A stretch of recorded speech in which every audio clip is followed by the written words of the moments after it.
Oi amigos, beleza? A gente já viu então nessas últimas aulas como que acontecem os fenômenos relacionados aos raios, como que a gente se protege do raio e a gente terminou vendo que dentro de um carro a gente está protegido. Mas por que que isso acontece? Por que que a gente se protege quando está dentro do carro? Porque as cargas elétricas ficam no exterior, lá dentro o campo elétrico é zero.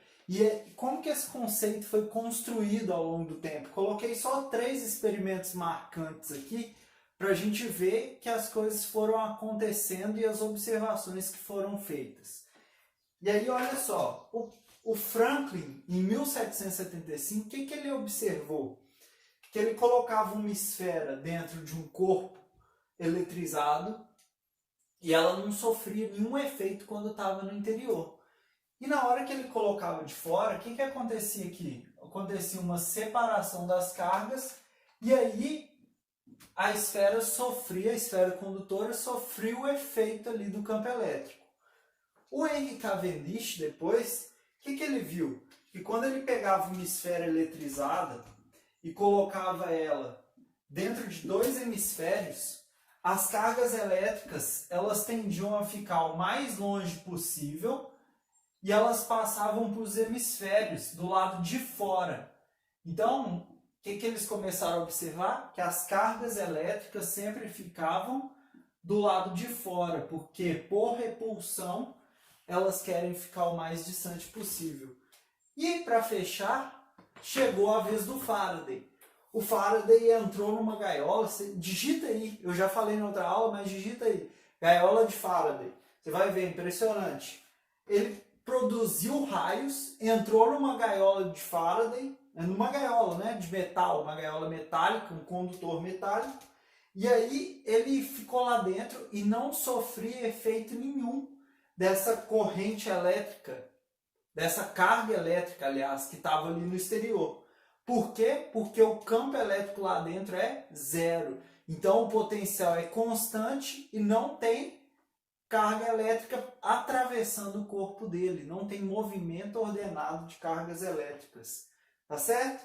Então ele criou raios aqui através de uma bobina de Tesla, por exemplo, e foi lá dentro, nada de mal aconteceu com ele, ele não sofreu efeito apesar de ter muita eletricidade do lado de fora. Uma coisa de observação importante aqui, que aparece bastante nos exercícios relacionados a isso, é a densidade superficial.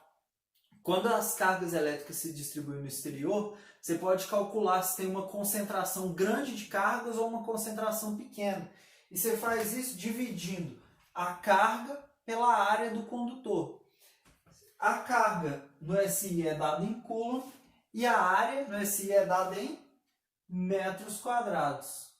Beleza? O que é, enfim, o nosso equilíbrio eletrostático, então? As cargas de sinais iguais que estão em excesso naquele corpo, pode estar faltando elétron, então está próton em excesso, ou pode estar sobrando elétron. Então, esses elétrons em excesso, eles vão se repelir, ou os prótons em excesso vão se repelir, de forma que eu fique uma carga o mais longe possível da outra.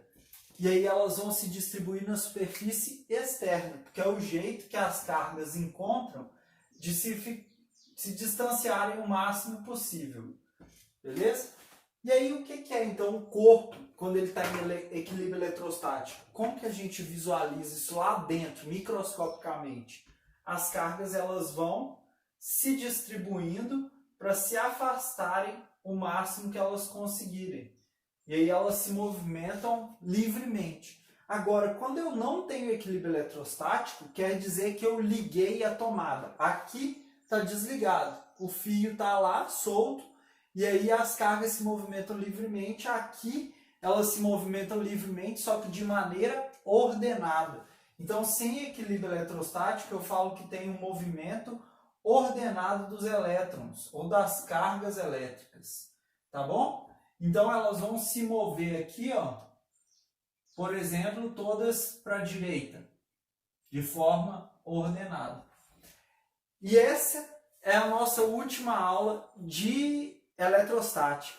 Eu espero de coração ter te ajudado. Agora a gente vai ir para a parte de eletrodinâmica, que são as cargas elétricas em movimento ordenado, que é a última coisa que eu falei.